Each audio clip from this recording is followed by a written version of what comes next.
KD to the Rockets. So where do we start, bro? Let's be honest. The Rockets, as currently constructed, we're not winning no championship, but they're a young team. So from a fan perspective, you might look at it like, I mean, we still young. You know what I'm saying? It's our first time in the playoffs in a minute. We made the second seed. Like, we overachieved. Our defense is elite. What can put us over the top? The Rockets' biggest weakness was their half-court offense. So you bring in somebody who's literally an automatic bucket in a Kevin Durant, you think, there goes our problems, right? Well, theoretically, you would think the Rockets are good now. But at the same time, you got to look at the West matchups. You got to look at how he's going to fit in the lineup. So if we break down the full trade, KD for Jalen Green and Dillon Brooks, those are the two only players. So just from a player perspective, like, fuck the assets. You're giving up one of your best defenders, Dillon Brooks, probably their second best defender outside of Thompson, and Jalen Green, one of your cornerstones. With Jalen Green, he hasn't really got much better over his short career so far. Granted, he's still young. Shot selection sucks. Decision making sucks. IQ's pretty bad. But he is a young player. We could look at this down the road and be like, Jalen Green turned out to be nice as fuck. They sent him away too early. Or we could look down a couple years down the line and be like, Jalen Green was Jalen Green. And that was it. So if he ended up being the same type of player he is, in my opinion, the Rockets win this just off the fact that you're putting yourself in a position to have a shot. And what do I mean by that? Well, for one, they have Kevin Durant. The Warriors aren't beating the fucking Rockets, if we're just being honest. I mean, realistically, it's easy to just say that because you're swapping out players, but let's be for real for a second. The Rockets could not score down the stretch of Game 7. They couldn't score down the stretch of games in the half court, the majority of the series. Now, I'm going to give credit to the Warriors' defense. It was good. Can't nobody on the Warriors guard KD. And I know defense isn't a one-man thing, but at the end of the day, when you got Kevin Durant coming down the stretch of playoff games, bro, and granted, his health is a big question. So that's something that you can make its own argument. You're trading for KD. He's older. You don't know what his health is going to look like. He's consistent when he's on the court, but you know he's going to have a couple of injuries throughout the year. Now, from a lineup perspective, let's see if anybody put out their projected lineup.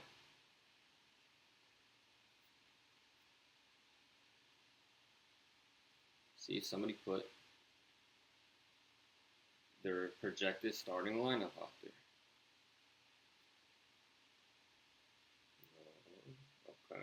Okay, here we go. You look at the Rockets starting lineup. You cannot look at this and tell me this is a team you want to see in the playoffs. It's not.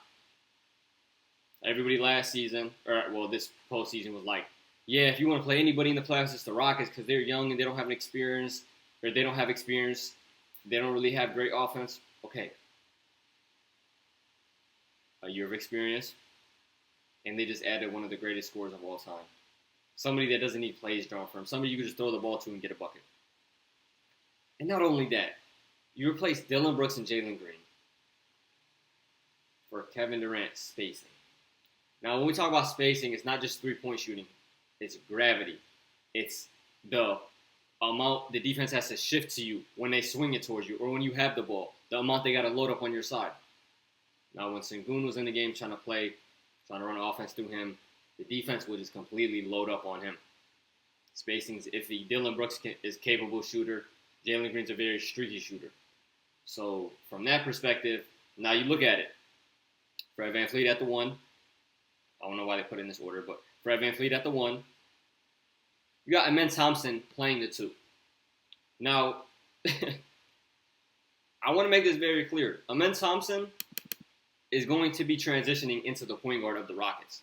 But as of right now, you got a vet point guard for Fred VanVleet. You got a champion, somebody that's a leader. So they're going to transition him. I expect a big leap from Amen Thompson next season. It'll almost look like he's playing the 1. In my opinion. Now, I just want us to look up Amen Thompson height and wingspan. Okay? Because this is what I'm getting at with this. 6'7", 7-foot wingspan. Okay. So what we're looking at right now, the shortest player is Fred VanVleet. Fred VanVleet, I don't care what they list him at. They might list him at 6'1", 6 foot. He about 5'11". Okay. After that, the shortest person in this starting lineup is 6'7", Edmund Thompson. Okay. Then we go to Jabari Smith, who's about 6'8". Is that what we're gonna say he is? 6'8", not 6'9". Damn, I can't type for shit. What do they have in there? Oh, I didn't look up his height. Right, 6'10". Okay, yeah, I'm on correct. Brother, we got a 6'10" player. So you have 3 players all in the front court that are 6'10" or taller. We got Kevin Durant, Jabari Smith, and Sengun. That's a big-ass front court, man. And I don't know, I know people like to talk shit about KD. KD's still a very capable defender. This is a team that will maximize him defensively because of the coach, because of the personnel. Now, obviously, losing Dylan Brooks will hurt, but we still got Amen Thompson, still got Jabari Smith. You know me? Fred VanVleet can apply ball pressure. Kevin Durant has length. He's able to contest. He's able to switch. You feel me? He can guard multiple positions in the front court. Now, at this stage in his career, you don't want Kevin Durant guarding point guards and shit, but it's the NBA. It's going to happen. But when you have guys like a Fred VanVleet and Amen Thompson, they can get around screens, bro. They can get around screens, okay? Now, when you're playing Steph Curry, it's a little different, but yeah. Okay. So, now if we look up the Rockets roster, look up basketball reference Rockets 2025 roster. Okay?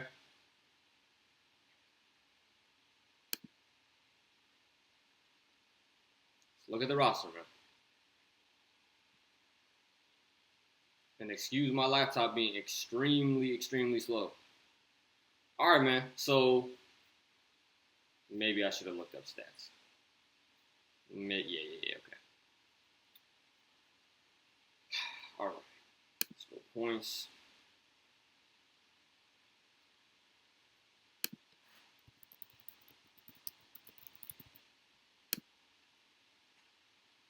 Let's just look at what you are swapping out. Okay? Let's just look at what you're swapping out. This motherfucker is 6'11", fam. Alright, bro. This motherfucker is 6'11", bro.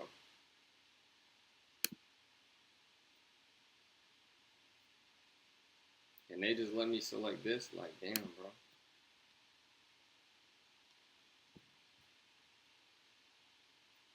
Can I do that?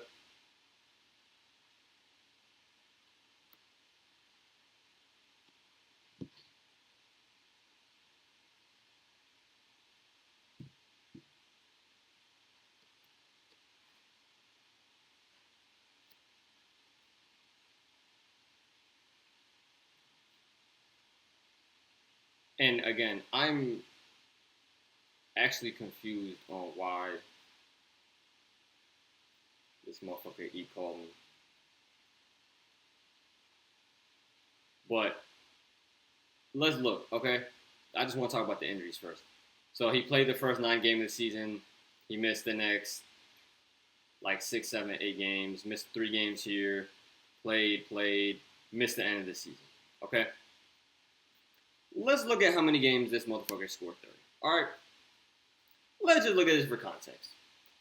Because we're not going to act like this isn't Kevin Durant. And I don't give a fuck about his age. Because at the end of the day, Kevin Durant knows how to get a bucket. And does he rely on his athleticism much for a bucket? A little, not really. A little, not really.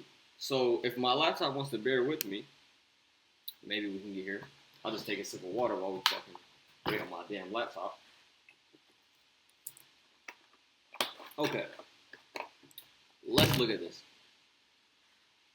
Season high of 43. He's had 21 games of 30 points. Okay? Let's see how many games he had. 25. Okay? Just about more than half the games he played. Okay? 37 games of 25 or more. 37 games of 25 or more. Okay? He played 62 games. So do the math. Well over 50%. Okay?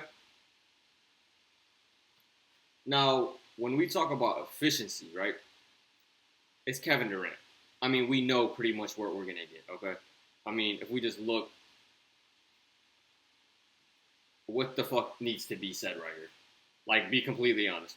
26.6 a game, 52.7 from the field, 43 from three, and mind you, these are not just catch and shoot threes, bro. These are not just catch and shoot threes. These are hezzy, tween, hand in the grill, FaceTime. 43%, okay? 43%. We can go to splits right here. Oh, I think it's going to make it. Okay. And 84 from the line. And yeah, I was just going to say 84 seems a little low for KD. Okay? So you're talking about a 27 a game on 50, 40, 84. Okay? And mind you, where's his age?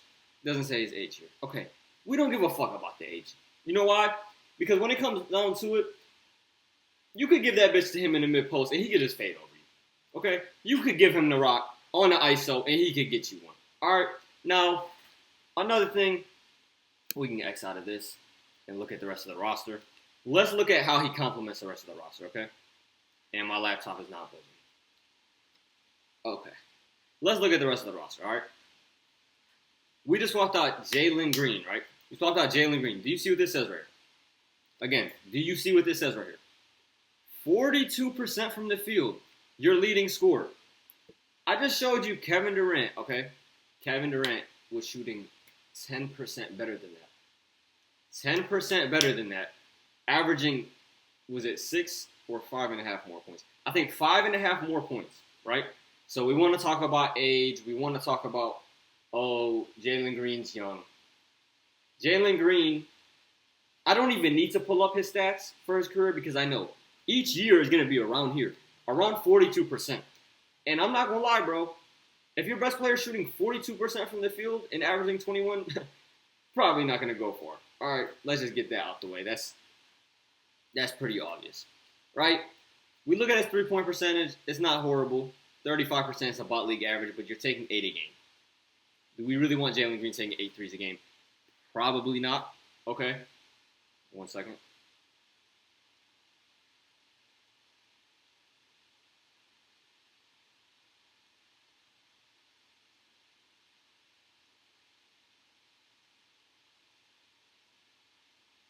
Nah, that really killed me. This motherfucker E really called me. I'm about to text his ass too. Alright, hold on. Nah, E, you know damn well I just told you I'm finna go live and you called me, bro. You called me. You straight, bro? Nah, you can't make this shit up. Alright, back to this. No, pause this, bro. Oh, I keep it like that. All right, man. We look. Talking about Jalen Green. I think the only benefit here, right? The only benefit here, 82 games. Compared to KD's was in the 60s. Well, granted, this is a young team. I'm not saying consistency and playing games don't matter. But I feel like this is a younger team that can, you know what I'm saying, pick up the slack if KD's in this game. Now, we look at Sengun right here. This is where it gets interesting. Talking about 19 points a game, 10 rebounds, okay? Second in assists on the team. So look at his, obviously not a great three-point shooter. He's capable of hitting one. This is pretty misleading because he didn't really shoot much. So 49.6% from the field. His free throws are bad. Going to need improvement there, but I believe that has gone up over the years. So he just needs to keep working. 4.9 assists. We look at Fred VanVleet, 14 points a game. Amen Thompson, 14 points a game. Dylan Brooks, 14 points a game. So where you're leading, what you're losing is 14 points from Dylan Brooks, 21 points from Jalen Green. But you look at the efficiency, man, 42%, 42%. So his three-point percentage was better than Jalen Green, of course, at almost basically 40%. But now let's look at who gets more minutes, right? Because Dylan Brooks was averaging 31, Jalen Green was averaging 32. Nobody on this team plays heavy minutes. Ironically, the oldest player on the team, well, not the oldest player on the team, but the oldest player on the team that gets as many minutes is playing the most in Fred VanVleet. But when we look at Dylan Brooks and Jalen Green, that's 63, 64 minutes combined. Now, realistically, Ime Udoka is a great coach. He knows if he's not playing any of the young guys crazy minutes, highly doubt he's going to be playing Kevin Durant heavy minutes. But I could be wrong because Fred VanVleet plays the most minutes. We could actually filter this. At 35, Jalen Green was second, okay? Jalen Green, Dylan Brooks minutes. KD's going to average, in my opinion, about 32 to 34 minutes per game. The rest of these minutes, where are they going? Amen Thompson, 14, 8, and 4. A steal, over a steal in a block game. He's going to take a big leap, man. And he's going to play more minutes. I could see him being a 35, 36, 37 minutes per game type player if Udoka wants to do that. But what's more realistic is that we see him jump up to 33, 34 minutes. And we see right here, Jabari Smith get around there too. Now, if you don't know, Jabari Smith has been mentored by Kevin Durant a little. They've worked out together, you know what I'm saying? They've been working in the offseason. Not, I wouldn't say this offseason, but prior. The connection is already there. If you don't think that is going to benefit a player, just listen to what Wemby said. Wemby said he has a list of questions for a KD, Bron, Jokic, all on. Now imagine, Jabari Smith, every day he has KD there. He's going to take a leap. So this is what's going to indirectly happen.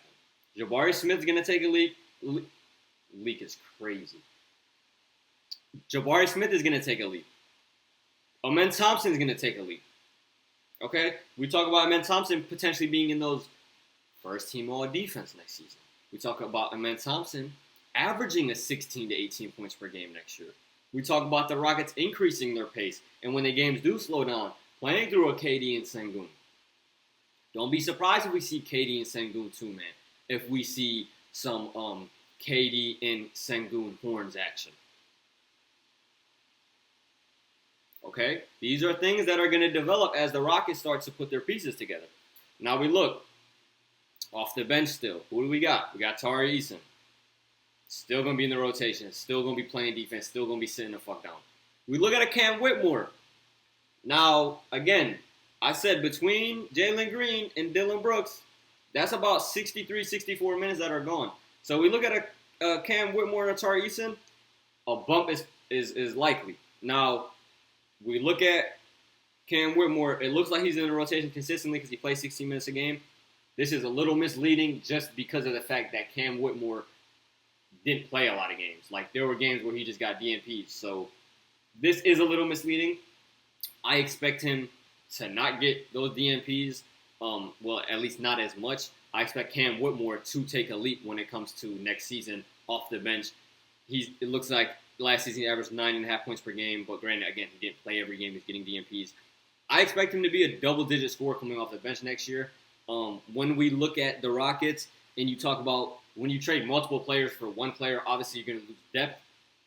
That is only true if you don't already have guys that are ready to just step in and get to it. So we look at Cam Whitmore, we look at Tari Eason. Those are going to be big pieces off the bench, all right? We look at Steven Adams. They just re-signed him to like a team-friendly deal. He's going to be a big component of their bench as well. So when you look at their first three off the bench right here, we talk about Steven Adams, Cam Whitmore, Tari Eason. The main thing you're really lacking off the bench is what? A primary ball handler. But you have somebody like an Aaron Holiday to come in there, play defense, hit threes, capable of getting you into the offense. But here's where we go and where I think next season you look at somebody that's going to start getting some minutes. Again, you look at 52 games played from Reed Shepherd. That's kind of a little misleading again because he got a lot of DNPs in the games he did get in. Were probably just garbage time from what I've seen. Or like you look at the game against OKC in the regular season, half their lineup was out. He played. He got straight to it.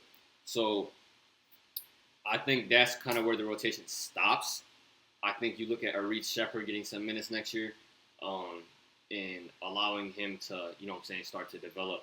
I think he'll still be in the G League, but I think he will be able to play more, especially when you talk about maybe guys are injured or just a back to back. You don't want to play guys heavy minutes.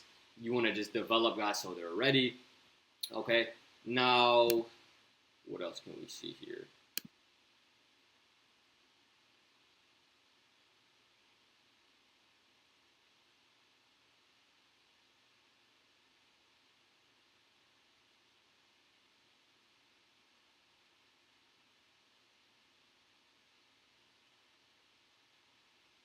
Oh, this bitch is gonna lag, huh? This is who the Thunder are getting. I said the Thunder. I'm tripping. The Rockets. This is who the Rockets are getting, okay? One dribble pull up, cash.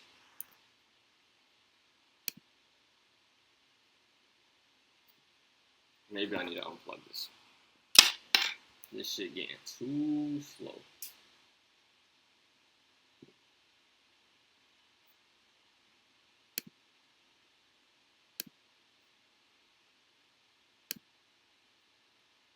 This is who the Rockets are getting. You couldn't just give him the ball. No dribbles. Yep, and one. Again, this is not king of the court. This is an NBA live game, okay? I'm going to get to my spot. I'm going to rise up. And there's really nothing you can do here, okay? Really nothing you can do. Again, no dribbles. No dribbles. No dribbles. Again, I'm going to get to my spot. I'm going to rise up, and there's nothing you can do about it. Literally nothing, okay? Boom. Come off the screen. I'm just going to float this bitch because there's nothing you can do. Again, I'm going to set the off-ball screen. I'm going to come off a ball screen. Little pocket pass to Beal. Okay, that's likely right there. That's going to be a Ben Thompson. That's an athletic guy catching the ball, or a Sengun being able to play make out of that.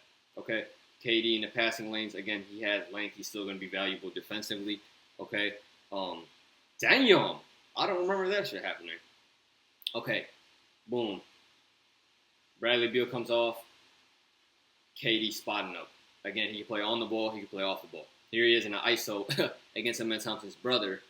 Okay, hold on, wait, I'm going to get it back off the action, spot up three. Again, this is a guy that can play on the ball, he can play off the ball. Again, swing, swing. I don't know why he didn't dunk that, but I'm going to get it back, and I'm going to hit the three. Again, this is a guy who shot 43% from three, and he's not just shooting, catch and shoot threes. Like, he's shooting shit off of the catch, too. Okay, here he is. I'm going to just dribble to my spot, kick it. You know you can't guard me one-on-one. I'm going to get my own, not my own rebound, the rebound and kick it to Nurkic, okay? I'm going to walk up.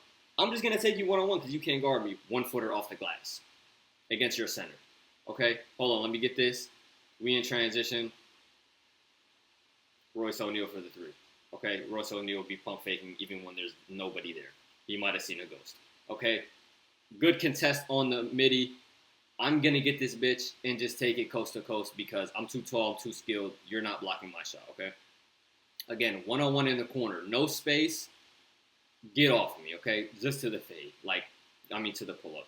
Again, one-on-one, baseline. Y'all got to send 2-3 people at me, spacing OD now. Wide open three, okay? So this is not somebody that's just, you know what I mean? Like, this isn't just a guy who's good, like, he's decent. Like, this is a guy. I wonder if we can pull up. Hold on. KD against. I wonder if he actually played the Rockets. I'm trying to remember if he was healthy. Oh, wow.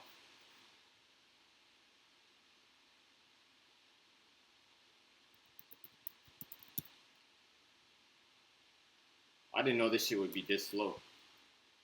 I put versus the Rocket. That's crazy.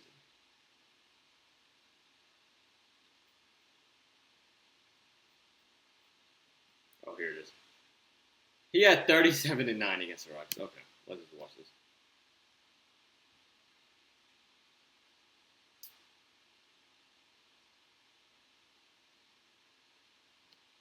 Let's see. Let's see.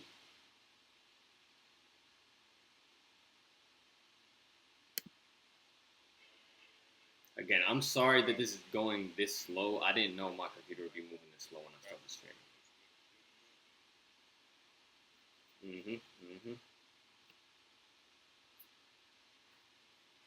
Ball hang, ball, cool, whatever. I'm using them, boy. My hand on it. All right. Let's really look at this though. 1-on-1, right? I get, you know what I'm saying, he's a shooter. So you talk about Amen Thompson or the rest of the Rockets, they're not as good shooters as a Royce O'Neal. So this would probably be a little more gap right here. But either way, right? I'm going to bump you. Look at this. This is not by any stretch of the imagination an easy shot. Okay? And he just rises over. Boom. Right?